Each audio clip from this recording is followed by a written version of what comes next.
देखिए, भारतवर्ष का जो इतिहास है उसमें संभल सबसे अधिक प्रामाणिक प्राचीन स्थान माना जाता है। पौराणिक दृष्टि से ये माना जाता है कि राजा ययाति ने संभल नगर बसाया था।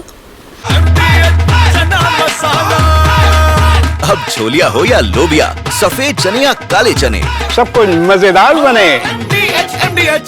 जिसे संबलपुर का नाम लोक जीवन में दिया गया और यही अपभ्रंश होकर संभल के नाम से जाना गया।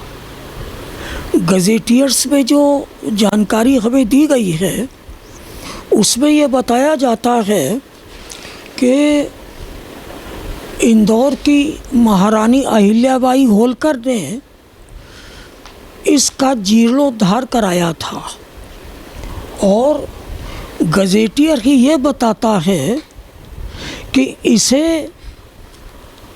आगे चलकर मस्जिद में परिवर्तित कर दिया गया, जिसे आज भी हम संभल की जामा मस्जिद के रूप में जानते हैं। ऐतिहासिक दृष्टि से एक और भी बात है, मुरादाबाद शहर उस समय चौपला के नाम से जाना जाता था। यहाँ के राजा का नाम था ठाकुर राम सुख कटेहरिया। कटेहरिया से ही कटघर, कटिहार और कटेहर ये तीनों शब्द विकसित हुए हैं। जो कटघर है, कटघर में आज भी पुराने ठाकुरों के वंशज रहते हैं। उनका ये मानना है कि संभल मुरादाबाद की राजधानी होता था।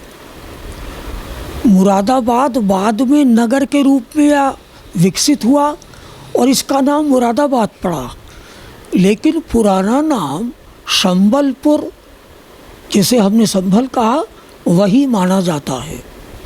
संभल का हरिहर मंदिर, जिसे मस्जिद में परिवर्तित किया गया, पिछले वर्षों में इसकी बहुत चर्चा रही है और कुछ इतिहासकारों ने ये कहा कि मंदिर के अंदर के हिस्से में जो हिंदू धार्मिक चित्र हैं, जैसे शंख का चित्र है, कमल का चित्र है और अंदर एक तालाब है, तो ये तीनों चीज़ें किसी समय में मंदिर का हिस्सा रही होंगी, ऐसा माना जा सकता है।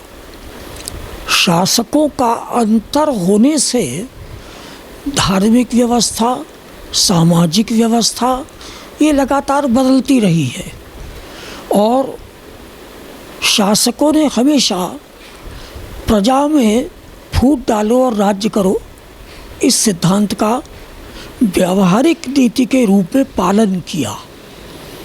हम आज ये दावे से नहीं कह सकते क्योंकि ये विवादास्पद है, सांप्रदायिक विद्वेष पैदा करने वाला विषय है और फिर सबसे बड़ी बात ये है कि इसको किसी भी रूप में मंदिर प्रमाणित करने के लिए हमें इतिहास के जानकार चाहिए, हमें पुरातत्ववेत्ताओं की आवश्यकता है और हमें जो भारत में हमारी संस्कृति में देव परंपरा का विकास हुआ है, इस पर डॉक्टर संपूर्णानंद जी ने एक बहुत अच्छी पुस्तक लिखी है। 1968 के गजेटियर में यही कहा गया है कि यह किसी समय मंदिर था, कालांतर में इसको मस्जिद में परिवर्तित कर दिया गया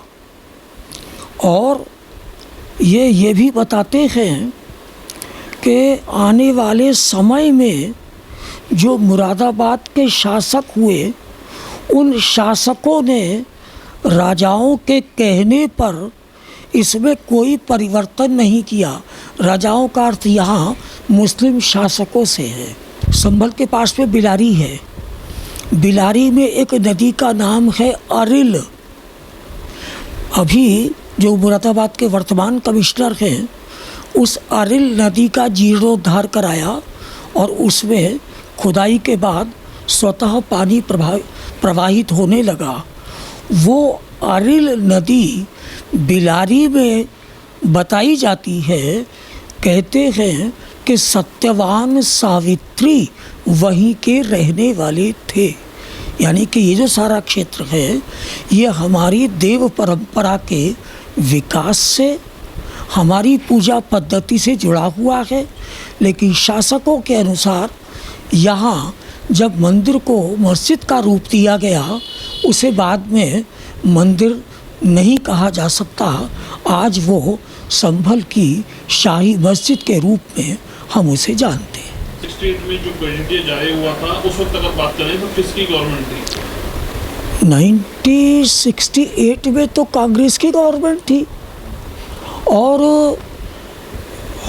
कांग्रेस जैसी आज की नीतियां हैं, हम देख रहे हैं कि हिंदू धर्म के विरुद्ध उनका मत अधिक प्रखर होता है और दूसरे विषयों में वे शांत रहना पसंद करते हैं। जो हमारी वर्तमान केंद्रीय और प्रांतीय सत्तारूढ़ सरकारें हैं, अब ये सरकारों पर जाता है कि वे ऐसे स्थलों के बारे में अपनी क्या नीति घोषित करते हैं और किस प्रकार से उन्हें हमारे सामने प्रस्तुत करते हैं। दादी के हाथों का जादू और खुशबू से महकता घर, माँ की मुस्कुराहट और खाने की सुगंध। MDH गरम मसाला, क्योंकि हर रिश्ता है स्वाद से जुड़ा।